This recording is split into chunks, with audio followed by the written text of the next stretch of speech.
Match শেষে তামিম ইকবালের status, Taijul বিশ্বের অন্যতম আন্ডাররেটেড বোলার। ম্যাচ শেষের প্রেস কনফারেন্সে তাইজুলের স্বীকারোক্তি, হ্যাঁ আমি আন্ডাররেটেড বোলার। কেন আন্ডাররেটেড সেটা আপনারাই ভালো জানেন। এমনটাই প্রেস কনফারেন্স শেষে তিনি জানিয়ে গিয়েছিলেন।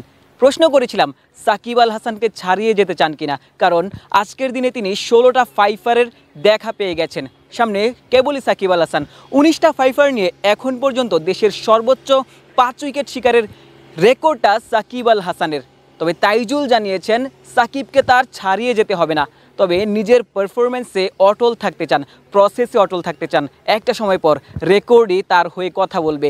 সাকিব আল হাসানের 19টা ফাইফার কিংবা সর্বোচ্চ উইকেট শিকার সব কিছুই তাইজুল ছাড়িয়ে যাবেন। তাইজুল ইসলাম বাংলাদেশের টেস্ট ক্রিকেটের লিজেন্ড হবেন, এমনটাই হয়তো দর্শকরাও বিশ্বাস করতে চাইবেন। তাইজুল আরও কিছু কথা বলেছেন। সবশেষ ম্যাচে যখন সিলেটে তাইজুল ইসলাম যখন ভালো পারফর্ম করতে পারেননি, একটা ম্যাচ 50টা টেস্ট খেলা কোনো ক্রিকেটারের একটা ম্যাচ খারাপ যেতেই পারে।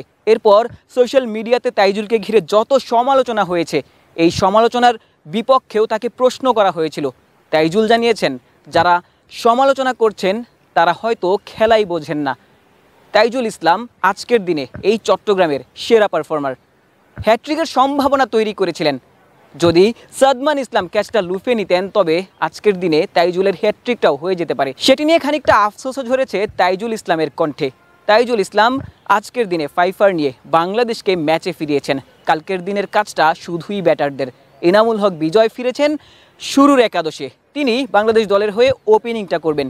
বাংলাদেশ দলের টপ অর্ডার ব্যাটারদের ব্যাটিং সমস্যা, সেই সমস্যার সমাধানে এনামুল হতে পারেন বড় সমাধান। ডিপিএলে দারুণ ছন্দে ছিলেন, সেই ছন্দ আন্তর্জাতিক ক্রিকেটেও তিনি কন্টিনিউ করবেন, এমনটাই হয়তো টিম ম্যানেজমেন্টও প্রত্যাশা করবে। বাংলাদেশ দল এই মুহূর্তে প্রথম দিন শেষে চট্টগ্রাম টেস্টে চালকের আসনে। ধন্যবাদ দিতে হয় বিকেল 3টার পরবর্তী যেই সেশন সেটিকে, কারণ চট্টগ্রামে শেষ সেশনের আগে বাংলাদেশ দল খানিকটা ব্যাকফুটেই ছিল। তবে নাইমের 2টা উইকেট এবং তাইজুলের ফাইফার বাংলাদেশকে ম্যাচে ফিরিয়েছে।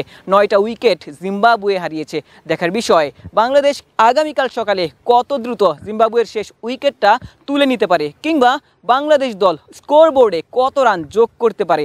বাংলাদেশ দল জিম্বাবুয়ের বিপক্ষে হোয়াইট ওয়াশের যেই শঙ্কাটা সেটি এড়াতে পারে কিনা।